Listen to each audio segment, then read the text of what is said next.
Afternoon, General Mosikili. Good afternoon, Honorable I Mayor. said Mosikili. That's what I said. I suspect you're waiting for me to make a mistake, so to correct me. So you say you were the primary recipient of the 31st December letter. If the two of us are primary, myself as the National Commissioner and this, okay, You were supposedly the receiver in chief. as the acting National Commissioner is. Are you aware that Mr. Brown Mokhotsi and Mr. Kate Matlala had the letter before you saw it? I had during the testimonies over time that they have received. How does that make you feel? A letter addressed to you because you are busy in the operations on the ground, which is good. A letter that was directed to you and the National Commissioner is circulating among civilians when you have not even applied your mind on it so that you are able to brief the National Commissioner properly. It was concerning and it is still concerning. I'm not sure if it was not received simultaneously between myself and the two persons that you are referring. I don't know at what point did they receive the email, but I think I have clarified that the email can be confirmed that I did receive at 17:20. It's just that I did not see that email at the time that it was sent. What time did they receive? It might be that we have received it at the same time because it was sent from another source, which is. But what is confusing us is that numerous testimonies before the ad hoc committee say there had been numerous meetings set in preparation for the dissolution of the PKTT and numerous testings. So your confusion is confusing us also. But if that's the case, you are the top brass of the South African Police Service. You ought to know that there is a plan to do away with task teams on the basis of effectiveness, on the basis of the study. And what's the name of the study? Murray report. Yeah, there's a study It's called Murray report. that actually helped the department to look at the organizational design. There's an issue of the budget as well.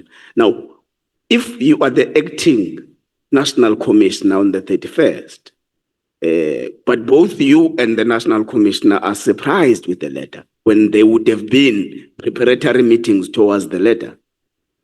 Because in my recollection, there wasn't preparatory meeting to disband the PKTT. Okay. In my recollection, it might have happened in the meetings that I was not part of. In the meetings where I was part of, reference will be the meeting that was held on the 1st of November, 2024. Mention was made to present what the task teams are, what are they doing. The work study came to the fore, and recall this work study, it's 2019 work study. We are in 2025. So it cannot be that there was engagements in preparation for the dismantlement of the PKTT. That's one point. The second point, that it will not be correct that it was preparing. When the minister took office, all the task teams that were in existence were presented to the office of the minister. So he was aware of the number of task teams that are national intervention task teams, and he said he will support them.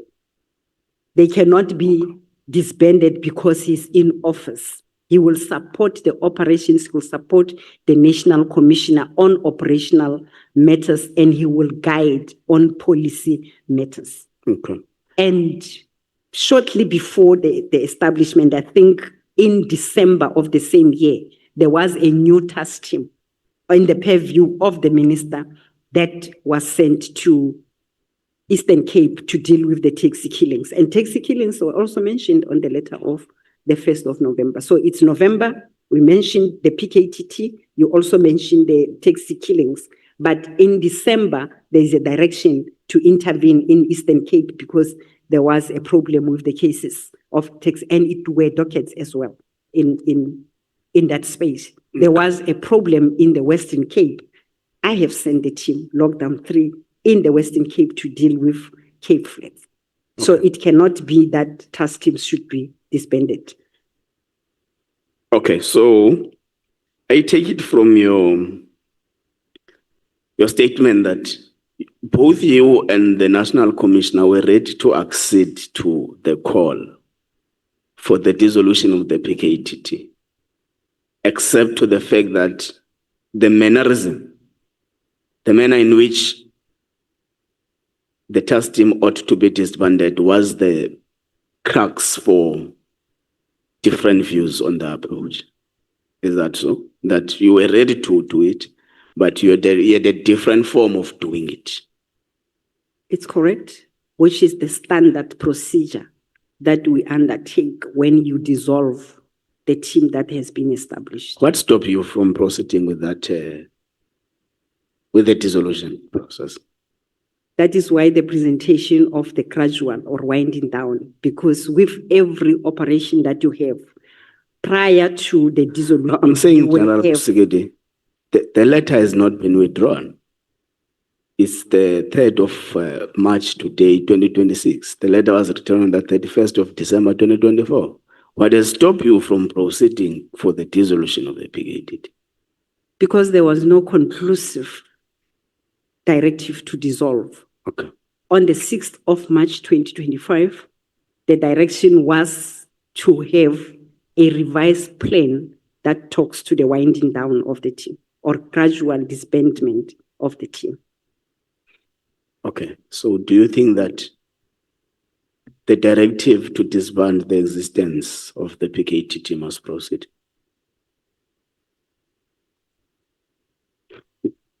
No, I'm not putting you in a corner. I see how you're looking at me. Do you think that we should proceed? It's a task team. And if... Look, I'm asking this because we're investigating this matter. And there are a lot of allegations surrounding it. We are concluding our process. We are to make findings. We are to make recommendations. So would you advise us to recommend that, well, the directive, there's nothing wrong with the directive, and therefore the dissolution must proceed? The fact that we presented or advised on the gradual demobilization. Yeah, even if it's gradual, even if it's immediate, even if it's sudden, but generally the dissolution itself, would you advise us to recommend that there must be process on dissolution of the PKTT? What is your take? Which might be replaced by another task team, because task teams are still continuing and we still... No, we don't know about what will replace it. We're talking about the PKTT. I will not advise. Okay. So did General Masemula over the phone with you brief you that he has spoken with General Sibiya over the phone over this matter? No. Why on paragraph 25 do you sound like you doubt if even the call between General Masemula and General Sibiya was in existence? Because he did not mention. You say at the end, I don't know whether that conversation with the National Commission actually took place or not. That's casting doubt on what General Sibiya is saying. Why do you think that there is a possibility of him lying about the call? Not necessarily lying, but because I spoke to the National Commissioner, and National Commissioner did not confirm speaking to other people. Did you ask him if he has spoken to any person? I did not ask him. Okay, so we get the information about the phone call for the first time from General Sibiya, but you are casting doubt on it. Why do you think that it's possible that General Sibiya can come and lie to the acting National Commissioner about a phone call between him and his boss? Maybe not to lie, but my concern was, why do you talk to the National Commissioner knowing very well that the National Commissioner is on leave? No. You say you don't know if General Sibiya briefs you about his cell phone and Masemola's first cell phone. And you say you don't know if this thing he is telling you is actually correct. I did not know, but I did not make follow-up with the National Commissioner if he has spoken to General Sibiya or not. I did not do You that. hold General Sibiya in high regard.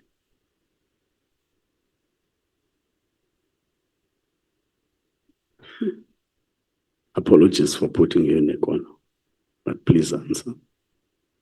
I don't. You don't know. don't. Do you think that General Sibiya is the rotten apple you are talking about? Until proven, no. So I what is your don't think. suspicion? Until proven. You are running away.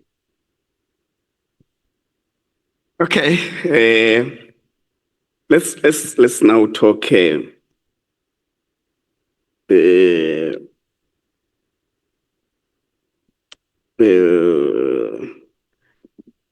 say on the 3rd of January, then the General Togo writes a letter to the affected sister departments or government entities that are part of the PKT, as it is a multidisciplinary team.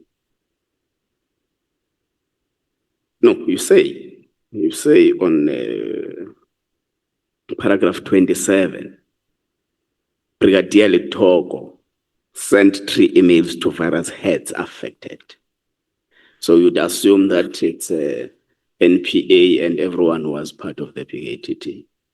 Or I don't know. No, my reference here, it was supposed to be clear that within the department, because there were different other environments within SAPS itself that was affected by the directive. Okay. Okay. Now I get you now that you explain it. So the PKTT is a product of a interministerial committee. Do you think that there should have been at least a resolution of the interministerial committee for the deactivation of the PKTT and a possible replacement to the PKTT as a recommendation? I think so, and I believe so. You believe so? Yes. We have asked here Mr. Cedric Nkabinde of what becomes his role in the SMS meetings. And he said it's only to support the minister. Are you telling us that the chief of staff actively participate in deep policing matters, in the senior management meetings, and he would have actually lied to Parliament? I think I also confirm that his role, he's a senior manager. Remember, he's a chief director. In that position of chief of staff, he do support the minister. And it's a common practice that the minister cannot sit alone. He will need somebody that will assist, especially at the level of the chief of staff, because he is the chief of staff that will, after the meeting, have to direct different directorates within the minister's space for the reports, including to keep the minutes of the meeting. So it wasn't wrong for Mr. Nkabinde to be in that meeting. So Mr. Nkabinde disagreed with you and General Masemola that there must be a processed way of deactivating the PKT and said immediately. Do you think that the deactivation was rushed? I believe so, yes. Do you think there were external forces influencing the rush?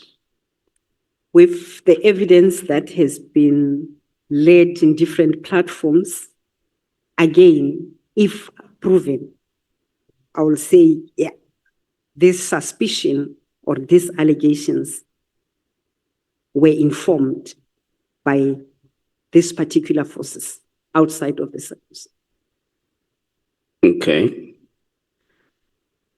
So you have mistaken on paragraph 33. I was glad that you corrected it on the supplementary affidavit, because I was asking the chief whip here on the correctness of your paragraph 33. At that time, the chief whip was a leader in KwaZulu-Natal.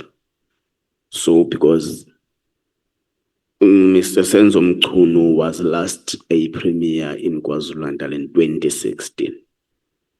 So have you mistaken him with Willis Mchunu? That's correct. Okay. So you officially withdrew that.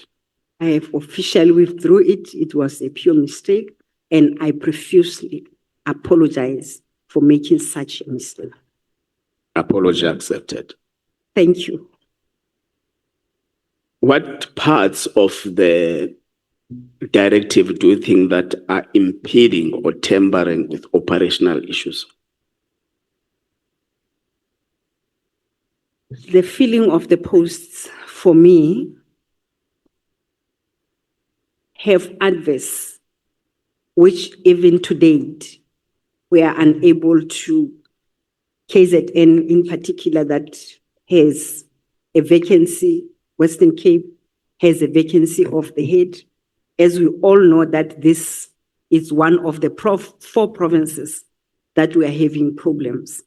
If filling of the post and senior management posted, the department has, in terms of the DPSA, have only 3 months to fill them. Not that other posts are filled, but the critical nature of the crime intelligence in the police, I believe it is way too much.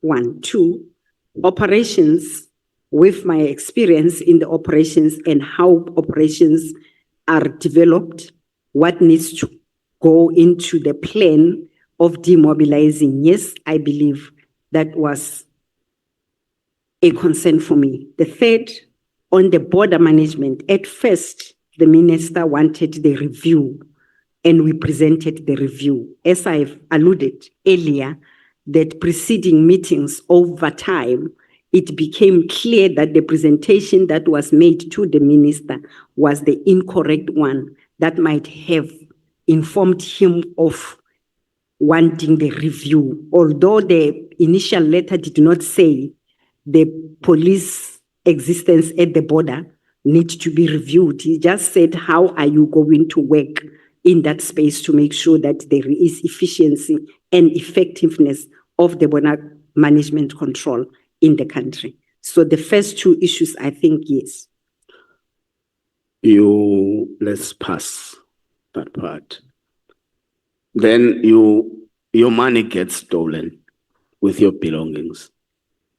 What did you say was the source of the money again? S&T. I didn't get you talk about funerals. You talk about a lot of things. What is the source of the 10,000 rands that was in your car and got stolen?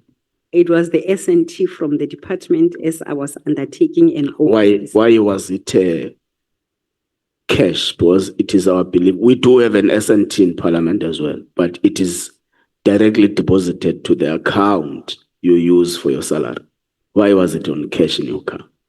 Normally, I take cash depending on when the approval was granted before the trip, because normally it will reflect on the account 2 days. Even coming here, I had to take cash to pay the hotel. So you mean it's your not- interim security?